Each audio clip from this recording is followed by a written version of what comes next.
آج کے ہمارے درس کا آغاز سورہ آل عمران کی آیت نمبر 61 سے ہو رہا ہے۔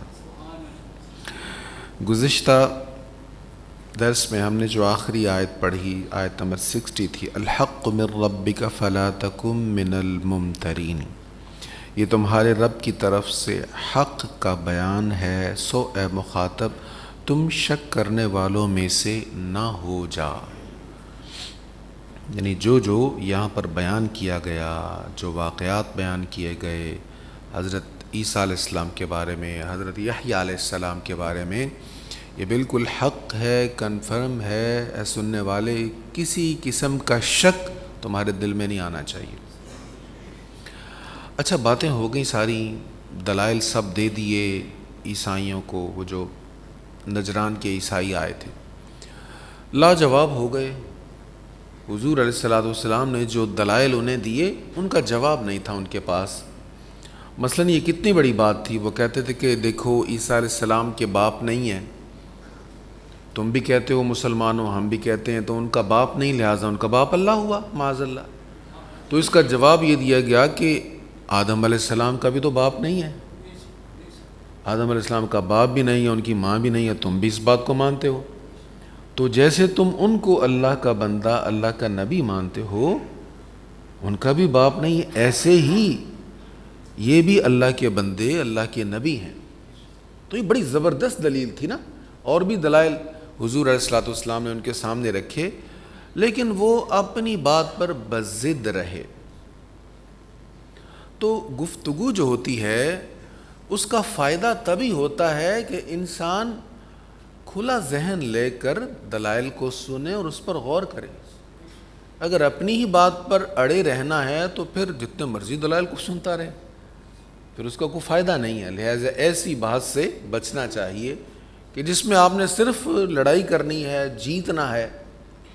خصوصاً جس بندے کے پاس علم ہے، جو صاحب علم ہے، چاہے وہ عقیدے کا علم ہو، چاہے وہ عمل کے اعتبار سے، تو اس کو چاہیے جب کسی سے بات کر رہا ہو تو نیت یہ ہو کہ میں نے اس کی اصلاح کرنی ہے، یہ نیت نہیں ہونی چاہیے کہ میں نے جیتنا ہے۔ اگر آپ جیتنے کے لیے کسی سے دلائل کا تبادلہ کریں گے، ہو سکتا ہے آپ جیت جائیں، لیکن آپ اس کو نہیں جیت سکیں گے۔ اس کو جیتنا ہے تو مصالحانہ انداز ہونا چاہیے اور پیار اور محبت والا انداز ہونا چاہیے۔ اچھا خیر، یہ دلائل ان کے ختم ہو گئے، لاجواب ہو گئے، لیکن پھر بھی نہیں مانے، تو اللہ تعالیٰ نے پھر یہ ارشاد فرمایا، پھر اے رسول مکرم، جو لوگ علم حاصل ہو جانے کے بعد بھی آپ سے عیسیٰ کے متعلق کٹ حجتی کریں تو آپ کہیں، آؤ ہم بلا لیں اپنے بیٹوں کو اور تمہارے بیٹوں کو، اور اپنی عورتوں کو اور تمہاری عورتوں کو، اور اپنے آپ کو اور تمہیں، پھر ہم مباہلہ کریں اور جھوٹوں پر اللہ کی لعنت بھیجیں۔ نبی مکرم صلی اللہ تعالیٰ علیہ وآلہ وسلم کی نبوت کی صداقت اور اسلام کی حقانیت پر بہت زبردست دلیل یہ واقعہ ہے جو یہاں پر بیان ہو رہا ہے، جس کے متعلق دعوت دی جا رہی ہے کہ اگر یہ باتوں سے نہیں مانتے تو ان سے کہیں چلیں پھر آ جائیں، پھر مباہلہ کر لیتے ہیں۔ مباہلہ کیا ہوتا ہے؟ دو گروہ جن کا آپس میں اختلاف ہے، وہ ایک جگہ پر اکٹھے ہو جائیں اور پھر وہ اللہ تعالیٰ سے دعا کریں، دونوں دعا کریں، یا اللہ ہم میں سے جو جھوٹا ہے اس پر لعنت بھیج۔ اب فیصلہ اللہ سے کروا رہے ہیں، جو جھوٹا ہے لعنت بھیج دے اس پر۔ اب دونوں گروہ جب دعا کریں گے تو پہلی بات یہ ہے کہ انہیں یقین ہوگا کہ ہم سچے ہیں۔ جس کو کنفیوژن ہوگی وہ کیسے یہ کہہ سکتا ہے کہ یا اللہ جھوٹے پر لعنت بھیج؟ جس کو پتا ہو میں سچا نہیں ہوں، وہ کبھی بھی نہیں یہ دعا کرے گا۔ یہ دعا وہی کرے گا جس کو یقین ہو میں سچا ہوں۔ نبی کریم علیہ السلام پر یہ آیت کریمہ نازل ہو گئی، آپ انہیں کہہ دیں کہ بھی آ جائیں، پھر آپ اپنی عورتوں کو لے آئیں، اپنے بچوں کو لے آئیں، ہم بھی اپنے بچوں کو اپنی عورتوں کو لے آتے ہیں، آپ لوگ بھی آ جائیں، ہم بھی آ جاتے ہیں، پھر اللہ تعالیٰ سے دعا کرتے ہیں، یا اللہ جو اللہ تعالیٰ سے نبتہل مباہلہ، اللہ تعالیٰ سے دعا کرتے ہیں، معنی یہی ہے، مباہلہ کرتے ہیں یعنی اللہ سے دعا کرتے ہیں یا اللہ جو جھوٹا ہے اس پر لعنت بھیج۔ وقت طے ہو گیا، سرکار کریم علیہ الصلاۃ والتسلیم نے حسنین کریمین کو ساتھ لیا، سبحان اللہ، سیدہ فاطمہ طیبہ طاہرہ خاتون جنت رضی اللہ تعالی عنہا کو ساتھ لیا، آپ کے پیچھے ہیں، حجاب میں ہیں، خود کو ڈھانپا ہوا ہے، حضور کے پیچھے پیچھے تشریف لا رہی ہیں۔ علی المرتضیٰ شیر خدا حیدر کرار بھی حضور کے ساتھ ہیں، یہ سب تشریف لا رہے ہیں مباہلہ کے لیے۔ سرکار کو یقین تھا نا کہ میں سچ پر ہوں، جیسا کہ میں نے پہلے عرض کیا، تو یہ دعا وہی کرے گا جس کو پتا ہو میں سچا ہوں۔ کبھی بھی جھوٹا شخص یہ نہیں کرے گا کہ یہ نہیں کہے گا یا اللہ جھوٹے پر لعنت بھیج، کبھی بھی وہ یہ نہیں کہے گا۔ تو حضور علیہ الصلوۃ والسلام تشریف لا رہے ہیں، عیسائی بھی آئے ہوئے تھے، ان کا ایک پادری تھا، اس کے نام کے بارے میں مختلف رائے ہیں، بہرحال یہ کنفرم ہے کہ ان کا جو بڑا تھا، جو ان کا پادری تھا، وہ کہنے لگا اے عیسائیو، میرا مشورہ ہے مباہلے سے بھاگ جاؤ، بھاگ جاؤ مباہلے سے، میں ان کے چہروں کو دیکھ رہا ہوں، ان کے چہروں کو دیکھ رہا ہوں، مجھے یقین ہے یہ دعا کریں تو پہاڑ بھی اپنی جگہ سے ہل جائیں گے، بھاگ جاؤ، نہ مباہلہ کرو۔ یہ وہ کیوں کہہ رہا تھا؟ اس کو پتا تھا ہم سچے نہیں ہیں، حضور کے دلائل سچے ہیں، اسلام کا میسج یہی سچا ہے، ہم جس پر قائم ہیں وہ عیسائیت ہے ہی نہیں، جو پیغام عیسیٰ علیہ السلام تھا اس میں تو ہم نے تبدیلیاں کر لی، ان کو پتا تھا، اس میں بہت ساری ایڈیٹنگ وہ کر چکے تھے، اس لیے انہوں نے کہا کہ ہم مباہلہ نہیں کریں گے، مباہلے سے وہ بھاگ گئے۔ سرکار کریم علیہ الصلوۃ والتسلیم سے عرض کیا کہ ہم آپ سے مباہلہ نہیں کریں گے، یہاں تک کہ جزیہ دینے پر راضی ہو گئے، ہم آپ کو جزیہ دے دیا کریں گے لیکن ہم آپ سے مباہلہ نہیں کریں گے۔ جب یہ چلے گئے تو نبی کریم صلی اللہ تعالیٰ علیہ وآلہ وسلم نے کیا فرمایا؟ حضور صلی اللہ علیہ وسلم نے فرمایا، اس ذات کی قسم جس کے قبضہ قدرت نے میری جان ہے، اللہ کا عذاب اہل نجران کے نزدیک آ چکا تھا، اگر یہ مباہلہ کرتے تو انہیں بندر اور خنزیر بنا دیا جاتا۔ مباہلہ کیا تھا؟ ذہن میں ہے نا، یعنی دعا کرنی تھی سب نے مل کر، یا اللہ ہم میں سے جو جھوٹا ہے اس پر لعنت بھیج دے۔ اب وہ جھوٹے تھے، فرمایا اگر یہ مباہلہ کرتے لعنت برستی، یہ بندر اور خنزیر بنا دیے جاتے، اور ان کی وادی میں آگ بھڑکتی رہتی اور اہل نجران کو ملیا میٹ کر دیا جاتا، حتیٰ کہ درختوں پر پرندے بھی ہلاک ہو جاتے، اور سال ختم ہونے سے پہلے پہلے تمام عیسائی صفحہ ہستی سے مٹ جاتے۔ یہ حضور علیہ الصلوۃ والتسلیم نے فرمایا، اور میرے آقا کا فرمان 100% سچ ہے۔ تو اسلام کی صداقت کی بہت بڑی دلیل یہ واقعہ ہے کہ ان کو پتا تھا ہم سچے نہیں ہیں، اس لیے انہوں نے حضور علیہ الصلوۃ والتسلیم کے ساتھ مباہلہ نہیں کیا اور وہاں سے فرار اختیار کی۔ آگے ارشاد ہے، ان ھذا لہو القصص الحق۔ اچھا، جن کو پتا ہے ہم جھوٹے ہیں، یہاں پر ایک چھوٹی سی بات میں عرض کرتا ہوں، جن کو پتا ہے ہم جھوٹے ہیں وہ تو اپنے مذہب پر آج بھی مضبوطی سے قائم ہیں، اور ہم مسلمان جنہیں پتا ہے ہم سچے، ہم کنفیوژن کا شکار ہیں۔ مجھے کوئی دلچسپی نہیں ہے کون بادشاہ مر گیا کفار کا اور کون ملکہ دنیا سے چلی گئی، لیکن چونکہ تاریخ کے ساتھ مجھے تھوڑا سا شغف رہتا ہے، اس لیے میں دیکھتا ہوں ان چیزوں کو۔ تو میں ایک چیز دیکھ کر مجھے ایک حیرت ہوئی کہ دیکھو، لبرلزم سیکولرزم کا محور و مرکز جو لوگ ہیں وہ بھی عیسائیت کے ساتھ کتنی مضبوطی سے جڑے ہوئے ہیں۔ آپ نے برٹش ملکہ کی رسومات میں سے کچھ نہ کچھ تو دیکھا ہوگا، حالانکہ کوئی اتنی ضروری خبریں نہیں جتنی ہمارا میڈیا دکھا رہا ہے، کوئی ایسی خاص بات بھی نہیں ہے اس میں، لیکن اس میں آپ دیکھیں گے صلیب آپ کو ہر جگہ نظر آئے گی، ان کے تمام معاملات میں عیسائیت آپ کو 100% نظر آئے گی، اور جس کو نیا بادشاہ مقرر کیا گیا اس کے لیے جو دعائیہ پروگرام ہوا اس میں مذہب کا ذکر ہے، ہر چیز میں مذہب کا ذکر ہے، اور ہم مذہب سے دور ہٹتے جا رہے ہیں، نام انسانیت کا لے کر ہم اپنے مذہب سے بیزار ہوتے جا رہے ہیں۔ تو جن کو پتہ ہے ہم سچے نہیں ہیں وہ اپنے جھوٹے مذہب کے ساتھ اتنے مضبوط ہیں، اور جن کو پتہ ہے ہم سچے ہیں وہ مذہب سے بھاگ رہے ہیں۔ یہ نہیں ہونا چاہیے، یہ احساس کمتری ہے۔ اللہ سے دعا کریں اللہ تعالیٰ ہم اس احساس کمتری سے نکالے، اور ہمیں اعتماد اور کانفیڈنس ہو کہ ہماری بنیاد بڑی مضبوط ہے۔ الحمدللہ۔ بے شک یہی بیان حق ہے، اور اللہ کے سوا کوئی عبادت کا مستحق نہیں، اور بے شک اللہ ہی غلبہ والا اور حکمت والا ہے۔ فَإِن تَوَلَّوْا فَإِنَّ اللَّهَ عَلِيمٌ بِالْمُفْسِدِينَ، پھر بھی اگر وہ اعراض کریں تو اللہ فساد کرنے والوں کو خوب جاننے والا ہے۔ پھر ارشاد ہے، آپ کہیے اے اہل کتاب، آؤ ایک ایسی بات کی طرف جو ہمارے اور تمہارے درمیان برابر ہے، یعنی تسلیم شدہ ہے، وہ یہ کہ ہم اللہ کے سوا کسی کی عبادت نہ کریں، اور ہم اس کے ساتھ کسی کو بالکل شریک نہ کریں، اور ہم میں سے کوئی اللہ کو چھوڑ کر کسی دوسرے کو رب نہ بنائے۔ پھر اگر وہ اعراض کریں تو تم کہہ دو کہ لوگو گواہ رہو ہم مسلمان ہیں۔ اب یہاں پر قرآن کریم کا ایک حکمت سے لبریز انداز ہے، اس کو سمجھنے کی ضرورت ہے۔ وہ کیا ہے؟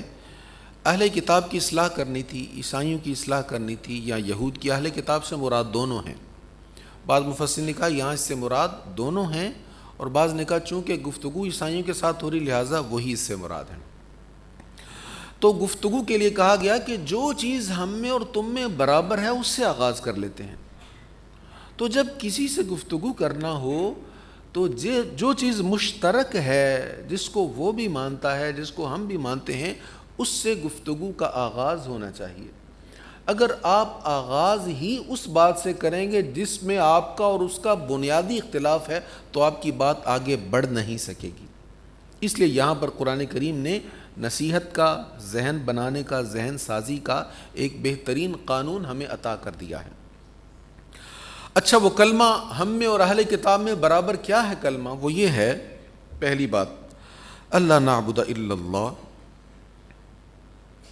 کہ ہم اللہ کے سوا کسی کی عبادت نہیں کریں گے، ولا نشرک بھی شیئا، اور ہم اس کے ساتھ کسی کو بالکل شریک نہ کریں گے، ولا یتخذ بعضنا بعضا اربابا من دون اللہ، اور ہم میں سے کوئی اللہ کو چھوڑ کر کسی دوسرے کو رب نہیں بنائے۔ تو یہ قرآن کریم نے نازل فرمایا، اور حضور علیہ السلام نے اس کے مطابق اہل کتاب کو دعوت دی کہ دیکھو تم بھی، تمہاری کتاب میں بھی یہی لکھا ہے کہ اللہ وحدہ لا شریک ہے، اس کا کوئی شریک نہیں ہے، اور اس کو چھوڑ کر کسی کی عبادت نہیں کی جائے گی، اور اس کو چھوڑ کر کسی کو رب نہیں مانا جائے گا۔ تو ان کی کتابوں میں تو یہ لکھا تھا، لیکن عملی طور پر وہ ایسا کرتے نہیں تھے۔ عیسائیوں نے جناب عیسیٰ علیہ السلام کو اللہ کا شریک قرار دیا، جب کسی کو بیٹا کہہ دیا تو وہ شریک قرار دے دیا۔ اس پر ہم نے بات کی تھی پہلے کہ جو بیٹا ہوتا ہے وہ باپ ہی کی جنس ہوتا ہے، تو خدا کا بیٹا اگر بنایا جائے معاذ اللہ تو وہ اسی جنس میں سے ہوگا نا، جیسے انسان کا بیٹا انسان ہوگا نا، جن کا بیٹا جن ہوگا، اسی طرح کسی بھی جانور کا اگر کوئی بچہ ہے تو وہ اپنے باپ ہی کی جنس پر ہوگا نا۔ تو اگر خدا کی اولاد کو مان لیا جائے تو خدا ہی کی جنس میں سے مانا جائے گا معاذ اللہ۔ تو یہ کہنا کہ عیسیٰ علیہ السلام اللہ تعالیٰ کے بیٹے ہیں، یہ شرک ہے کہ عیسیٰ علیہ السلام کی ذات کو اللہ تعالیٰ کے جیسا یا اس کا شریک قرار دیا جا رہا ہے۔ اسی طرح یہود نے حضرت عزیر علیہ السلام کو اللہ کا بیٹا کہا، تو یہ بھی شرک ہے۔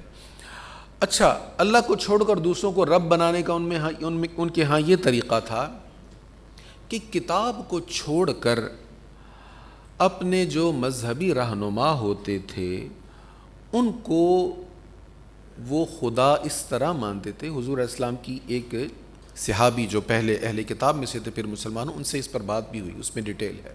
فرمایا وہ تم ان کو اس طرح رب کا درجہ دیتے ہو کہ انہوں نے جو تمہیں کہا یہ حرام ہے تم نے کہا یہ حرام ہے، حالانکہ کتاب میں اس کو حرام نہیں کیا گیا تھا. انہوں نے جو تمہیں کہا حلال ہے تم نے کہا حلال ہے، حالانکہ کتاب میں اس کے برعکس تھا. تو کسی بندے کے کہنے پر کتاب اللہ کی مخالفت میں حلال اور حرام کا اختیار اس کو دے دینا اور جو اس نے کہا اس کو ایسے ماننا جیسے رب کا حکم ہے، تو یہ اللہ کو چھوڑ کر دوسروں کو رب بنانا ہے. تو اہل کتاب میں یہ تھا. تو قرآن کریم نے 3 باتیں ان کے متعلق ارشاد فرمائی کہ یہ چیزیں ہم میں اور تم میں مشترک ہیں، لہٰذا ان 3 نکات پر آ جاؤ، اس پر متفق ہو جاؤ. اگر اہل کتاب اس پر متفق ہو جاتے ہیں تو پھر ہمارے بنیادی اختلافات ان سے ختم ہو جانے تھے، پھر آگے معاملات چل سکتے تھے، لیکن انہوں نے اس پر اتفاق نہیں کیا. یا اہل الکتاب لم تحاجون فی ابراہیم، اے اہل کتاب تم ابراہیم کے متعلق کیوں بحث میں پڑتے ہو، حالانکہ تورات اور انجیل ان کے بعد ہی نازل ہوئی ہیں، کیا تم نہیں سمجھتے؟ یہودی کہتے تھے کہ ہم ابراہیم علیہ السلام کے دین پر ہیں، ان کے صحیح پیروکار ہم ہیں. عیسائی کہتے نہیں، ان کے پیروکار ہم ہیں، ان کے دین پر ہم ہیں. مسلمان کہتے کہ ان کے دین پر ہم ہیں، ان کی ملت پر ہم ہیں.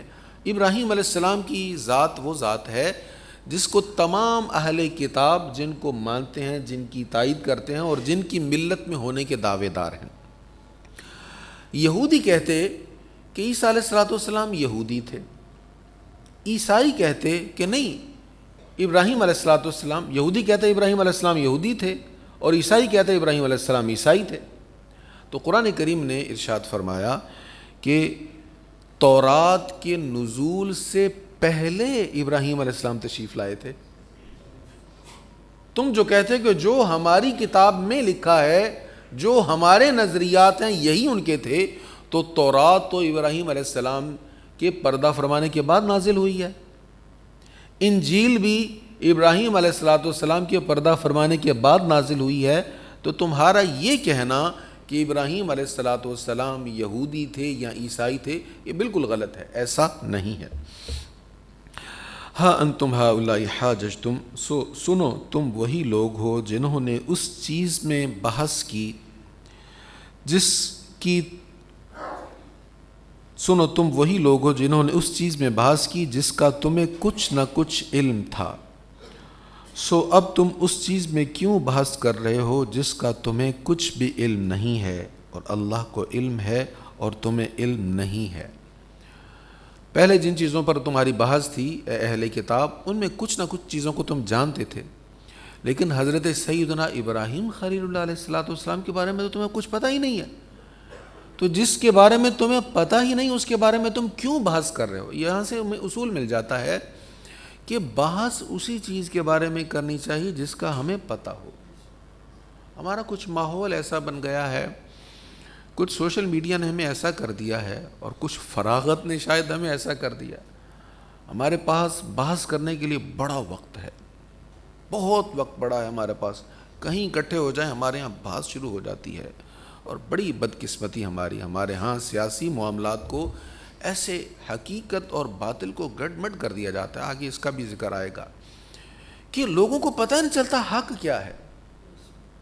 ہمارے ہاں معلومات اتنی زیادہ ہیں لیکن معلومات میں سے صحیح علم کو جانچنا اور اس کو پرکھنا اس کا ہمیں پتہ نہیں ہے.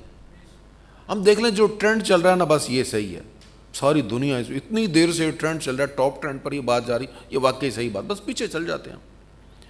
تو یہ بحث ایسی چیز کے بارے میں کرنا، یہ ایسی چیز کے بارے میں میں نے کئی بار اس کا ذکر کیا، بڑے میسیجز آ جاتے ہیں.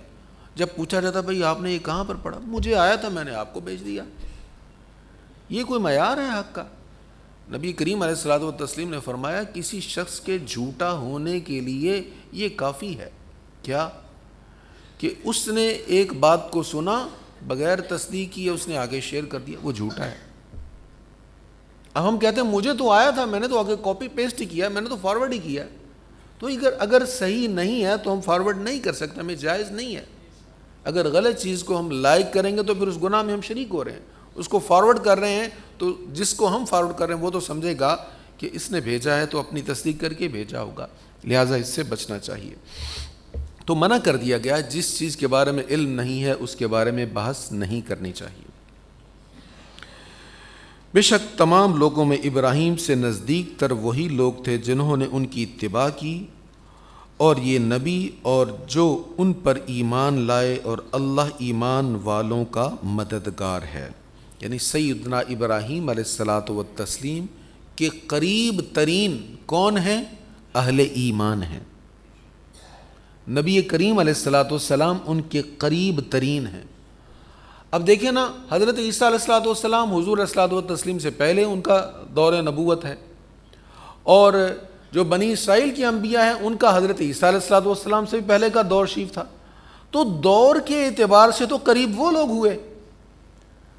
سیدنا محمد صلی اللہ تعالیٰ علیہ وآلہ وسلم تو ان تمام انبیاء کے بعد تشریف لائے نا, تو پھر ان کو قریب ترین کیوں کہا گیا؟ اس لیے کہ قریب ترین ہونے کا مطلب وقت کے اعتبار سے نہیں ہے. قریب ترین ہونے کا مطلب نظریات کے اعتبار سے, سوچ کے اعتبار سے ہے, افکار, نظریات اور عقائد کے اعتبار سے ہے. اب کوئی حضور علیہ الصلاۃ والتسلیم کی تشریف آوری کے ہزاروں سال بعد ہی کیوں نہ آئے, اگر وہ نبی پاک سے سچی محبت کرتا ہے تو وہ قریب ترین ہے. لیکن سرکار کے دور شریف میں حضور کے بالکل پڑوس میں رہنے والا اگر حضور سے محبت نہیں کرتا تو قریب ہو کر بھی دور ہے. تو قربت ہوتی ہے ماننے کے اعتبار سے, اس جیسے عمل کے اعتبار سے. اسی لیے نبی پاک علیہ الصلوۃ والتسلیم نے فرمایا, جس حدیث عرض کر چکا ہوں پہلے بھی, جس کا خلاصہ یہ ہے کہ صحابہ تمہارے بعد لوگ آئیں گے جو تم سے زیادہ میرے قریب ہوں گے, کیونکہ میری ایک زیارت کے لیے اپنا سب کچھ دینے کو وہ تیار ہو جائیں گے. اللہ تعالیٰ ہمیں حضور علیہ الصلوۃ والسلام کی قربت نصیب فرمائے.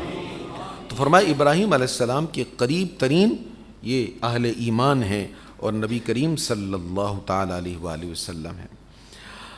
اب اس سے آگے آیت نمبر 69 میں یہود کی ایک بہت بڑی سازش, ان کی ایک بہت بڑی خواہش کا ذکر ہو رہا ہے. اہل کتاب کا ایک گروہ چاہتا ہے کاش وہ تمہیں گمراہ کر سکیں, لو یضلونکم, کاش وہ تمہیں گمراہ کر سکیں, حالانکہ وہ صرف اپنے آپ کو ہی گمراہ کر رہے ہیں اور انہیں اس کا شعور نہیں ہے. نبی کریم علیہ الصلوۃ والسلام کو, صحابہ کرام علیہم الرضوان کو گمراہ کرنے کی کوشش وہ کرتے تھے. وہاں تو حضور علیہ السلام کی محبتیں تھیں, حضور علیہ السلام کی تربیت تھی. صحابہ کو تو گمراہ نہ کر سکے, کبار اہل ایمان کو تو گمراہ نہ کر سکے, لیکن اس کا مطلب یہ نہیں ہے کہ کوئی بھی گمراہ نہیں ہو سکا یا ہو نہیں سکے گا. امت جو منتشر ہے, امت میں جو گمراہی آ رہی ہیں, یہ انہی کے مرہون ہیں. آنکھیں بند کر کے جو ہم اعتماد کرتے ہیں بین الاقوامی میڈیا پر, یہ ان کی گمراہی کا ایک بہت بڑا حصہ ہے. وہ ہمارے ذہنوں کو بناتے ہیں کس طرح خبریں چلانی ہیں, کیسے ٹرینڈ چلانے ہیں, اور کن چیزوں کو ہم نے موضوع بحث بنانا ہے. وہ گمراہ کر رہے ہیں اور گمراہ کرتے رہیں گے, ان کی سازش ہے یہ. اور گمراہ کرنے کی کیسی کیسی سازشیں اگلی آیت میں آپ سن کر حیران رہ جائیں گے. اے اہل کتاب, تم اللہ کی آیتوں کے ساتھ کفر کیوں کرتے ہو حالانکہ تم خود گواہ ہو. اے اہل کتاب, تم حق کو باطل کے ساتھ کیوں ملاتے ہو اور کیوں حق کو چھپاتے ہو حالانکہ تم جانتے ہو. لم تلبسون الحق, تم تلبیس کرتے ہو. تلبیس کیا ہے؟ یہ بڑا آسان سا لفظ ہے, ہم بولتے ہیں. اس کا روٹ میں آپ کو عرض کروں گا, آپ حیران ہوں گے, یہ تو ہمارے اردو کا لفظ ہے. لبس اس کا روٹ ہے, اس کا مادہ. اور لبس سے ہم جو سب سے زیادہ لفظ استعمال کرتے ہیں وہ ہے لباس. لباس جب ہم پہنتے ہیں تو بدن میں کیا ہے, سب چھپ جاتا ہے نا. یہی تلبیس ہے. ایسا گھورک دندہ لفظوں کا چلانا ہے, ایسی بات بنانی ہے, ایسا موضوع بنانا ہے کہ ظاہری طور پر نہایت خوبصورت بات ہو اور اندر کیا ہے یہ بالکل چھپ کر رہ جائے. اب کون منع کرتا ہے کہ خواجہ سراؤں کو حقوق نہ دیے جائیں؟ کبھی کسی نے منع کیا؟ کبھی کسی عالم دین نے منع کیا؟ کوئی کر ہی نہیں سکتا. لیکن ایک خوبصورت لبادے میں پہنا کر اندر کیا چھپا دیا گیا، یہ کس کی سازش تھی؟ اللہ تعالیٰ ہمارے معاملات بہتر فرمائے اور ہمیں اپنی اصلاح کی توفیق فرمائے. اور ماشاءاللہ اس پر خبریں بھی اچھی آ رہی کہ انشاءاللہ اس کو ریویو کیا جائے گا یا اس کو درست کیا جائے گا، جو بھی سقم ہے اس کو ٹھیک کیا جائے گا. لیکن ایک موضوع چونکہ زیر بحث ہے تو یہ ایک مثال ہے تلبیس ابلیس کی. امام ابن جوزی علیہ الرحمہ نے پوری ایک کتاب لکھی ہے، بڑی ضخیم کتاب، تلبیس ابلیس، کہ شیطان ہمیں کہاں کہاں دھوکہ دیتا ہے. اس میں انہوں نے تقریباً ہر شعبہ زندگی سے تعلق رکھنے والے لوگوں کا ذکر کیا ہے. اس کا اردو میں ترجمہ بھی آ گیا، ذوق رکھنے والے اس کو ضرور دیکھیں کہ کیسے شیطان دھوکہ دیتا ہے. بڑا بھیانک کام کروانے کے لیے بڑی اچھی راہ کی طرف سے ہمیں لے جاتا ہے. میرے ذہن میں ایک چیز آئی تھی، شادیوں کا سیزن آ رہا ہے تو شادیوں میں عام طور پر غلط کام بہت کثرت کے ساتھ ہوتے ہیں. تو شیطان کیا دھوکہ دیتا ہے؟ جی آغاز محفل پاک سے کر لیا جائے، ذکر پاک سے کر لیا جائے، تلاوت قرآن سے، محفل نعت سے، حضور کی شان بیان کرنے سے آغاز کر لیا جائے. دل مطمئن ہو جاتا ہے، ذکر مصطفیٰ سے آغاز ہو رہا ہے، اللہ اور اس کے حبیب کے ذکر سے آغاز ہو رہا ہے. لیکن اختتام کہاں پر ہو رہا ہے؟ یہ تلبیس ابلیس ہے میرے بھائی، یہ شیطان کا بہت بڑا دھوکہ ہے. خدا را اگر آپ سے یہ نہیں ہو سکتا، خرافات سے بچنے والا کام نہیں ہو سکتا، تو اس کے اوپر اللہ اور اس کے رسول کے ذکر کا لیبل نہ لگائیں، یہ خود کو دھوکہ دینا ہے. تو اہل کتاب کا یہ طریقہ ہے، حق اور باطل کو مکس کر دیتے ہیں. جھوٹ جو ہوتا ہے نا یہ تو غلط چیز ہوتی ہے، لیکن سیانے کہتے ہیں جو آدھا جھوٹ ہوتا ہے نا وہ زیادہ خطرناک ہوتا ہے. سننے والا اس کو سچ سمجھتا رہتا ہے نا، کیونکہ کچھ سچ تھا اس میں. جو بندہ ہر بات جھوٹ بولتا ہے اس کو لوگ جان لیتے ہیں، ایک دن پہچان لیتے ہیں جو جھوٹا ہے. لیکن جو سچ بولتے بولتے بیچ میں جھوٹ بول رہا اس کو پہچاننا مشکل ہو جاتا ہے. مرزا غلام احمد قادیانی کا فتنہ اتنا کیوں پھیلا تھا؟ اس کی باتیں بڑی مضبوط ہوا کرتی تھی، لیکن ان مضبوط باتوں میں کہیں وہ کفر بول دیا کرتا تھا اور عام لوگوں کو پتہ نہیں چلتا تھا اس کا. جو بندہ ہمیشہ غلط بات کر رہا ہو لوگ اس کو جان لیتے ہیں، لیکن جو سچائی میں برائی کو لپیٹ کر، جو بہت اچھے کور میں، جو چاکلیٹ کے کور کے اندر زہر ڈال کے دے، اس کا پتہ نہیں چلتا. اس لیے یہ اہل کتاب کا طریقہ ہے کہ حق اور باطل کو مکس کر دیتے ہیں تاکہ حق پہچانی نہ جا سکے. اگلے رکوع میں، اگلی آیت میں، آیت نمبر 72 میں ان کا ایک بہت بھیانک طرز عمل تھا مسلمانوں کو گمراہ کرنے کا. صرف اس کی طرف اشارہ کر دیتا ہوں. وہ کیا کرتے؟